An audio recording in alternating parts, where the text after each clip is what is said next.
This is your third stimulus check update, third stimulus package update, and news report. Representative Alexandria Ocasio-Cortez is pushing for a bigger stimulus check. A few other progressives, everybody, have also voiced frustration over the stimulus check negotiation. The Senate may cast an initial vote on the $1.9 trillion relief package on Thursday. Now everybody tell me in the comments down below, should our third stimulus checks be more targeted towards people that need it the most? And do you support the third stimulus check? Tell me down in the comments. Their plan to give Washington unprecedented power over the way our nation conducts elections. Just like their partisan spending spree from last week, the only thing bipartisan about the vote was the opposition. The same party that wants to change Senate rules when they lose a vote, pack the Supreme Court when they lose a case, and throw out the Electoral College every time they lose the White House, now wants to forcibly rewrite 50 states' election laws from Washington. It's unprincipled, it's unwarranted, large portions of it may well be unconstitutional. One of the key principles of American elections is that federal office holders cannot personally micromanage the ways in which voters can hire and fire us. Different states and localities settle questions around early voting, or absentee voting, or voter registration in very different ways.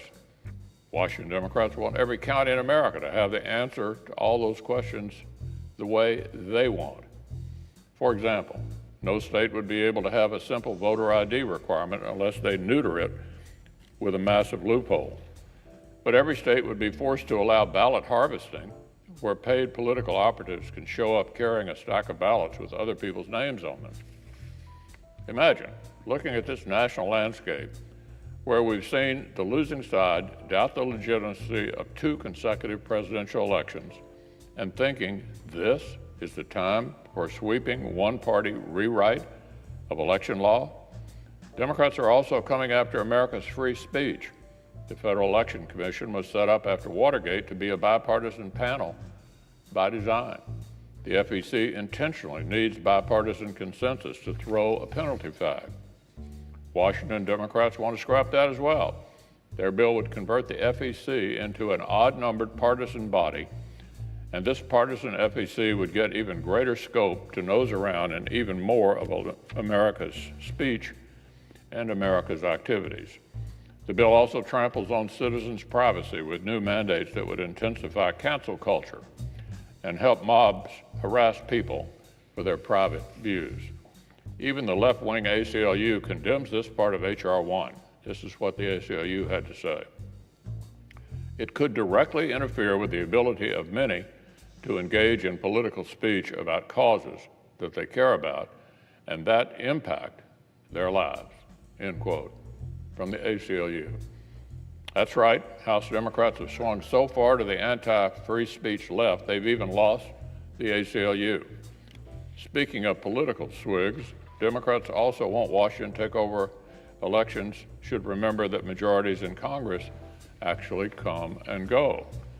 It would be absurd for election regulations in every precinct in America to go boomeranging back and forth every time Congress changes hands.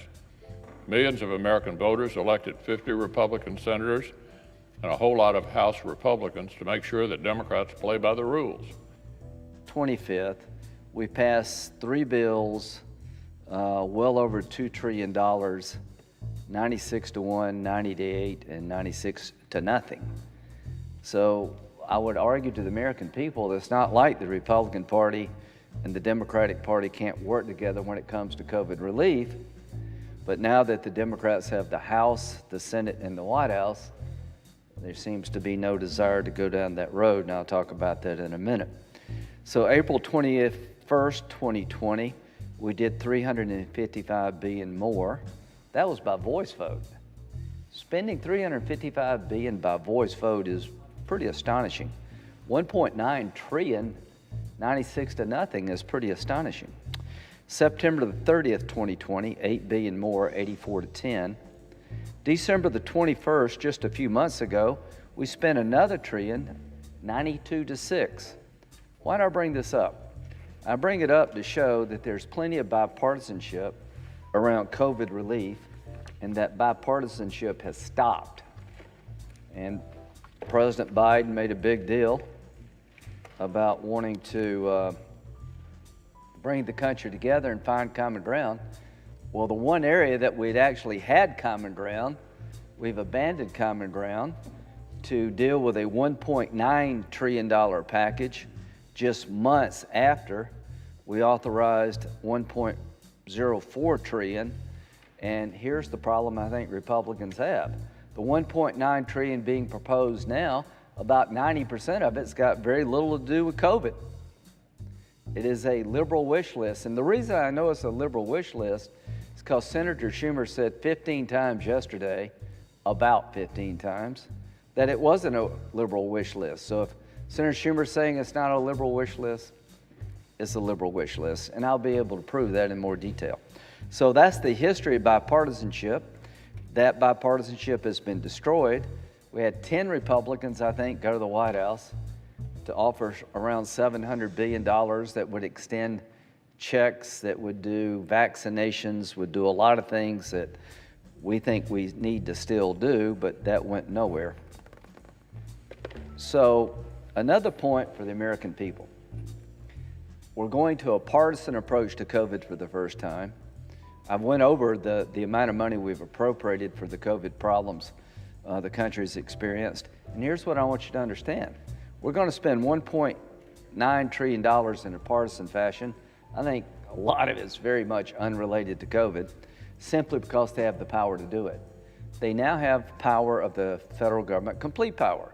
Control of the Senate, control of the House, control of the White House. They've abandoned bipartisanship. We had the presidency and the Senate. They had the House, were able to work together. Now they've got it all. They're running us over, literally, legislatively here. I think we've made reasonable officers. Nobody's willing to compromise. They see this as a moment to do a lot of things they've been wanting to do for years that has nothing to do with COVID. But another problem they have, in my view, is that you're appropriating $1.9 trillion, most of it not related to COVID. We haven't spent the money that we've allocated in the past. So administrative actions are still $200 billion that we haven't spent. Legislative actions, $3.1 trillion. We've appropriated $4.1 trillion. There's still $1 trillion that hadn't been spent yet. The Federal Reserve actions, they allowed $5.9 trillion to be allocated to help businesses who are failing. They spent $2.8 trillion. The vaccine is getting out by the day. We're hopeful that we can,